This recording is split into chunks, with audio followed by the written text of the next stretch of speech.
জামাই ছিঁড়ে দিয়েছে।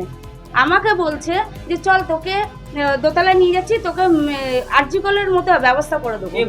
ওর বর সন্তু দেবনাথ, সিভিক ভলেন্টিয়ার, বলছে যে চল তোর তো স্বামী নেই, তোকে ইয়ে করে দেবো, ওই আরজি কলের মতো কেস করে দেবো, তুই বেড়েছিস বড়। বলতো ছেলের ক্যান্সার হয়েছে।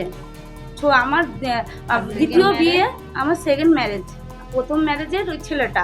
তাই আমার বর খড়দা থানা ভালো জায়গায় কাজ করে পোস্টিংয়ে, প্রত্যেক দিন আমার 20,000 থেকে 25,000 টাকা আয় আছে রাত্রিবেলা। দ্বিতীয় মানে উভরিম ইনকাম আছে আমাদের গাড়ির হিসাবে।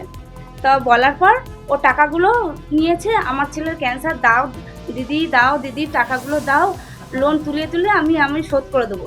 লোনগুলো তুলে নিয়ে, এমনকি আমি মূর্খ, আমি পড়াশোনা জানি না, আমার থেকে ফোন থেকে ও অ্যাপে IDFC লোন তুলিয়ে নিয়ে ওর বর ওই আমার ATM নিয়ে টাকা নিয়ে নিয়েছে। আমি জানিও না যে আমার লোন হয়েছে। এখন আপনারা কি চাইছেন? আমরা টাকা চাইছি আর ওর শাস্তি চাইছি, যাতে এরকম দ্বিতীয়বার কোনো মেয়ে ছেলে না করতে পারে। ওর আমি পার্সোনালি দিয়েছিলাম আমার থেকে 3 লাখ টাকা, টোটাল অ্যামাউন্ট আমাদের হচ্ছে 30 লাখ টাকা টোটাল।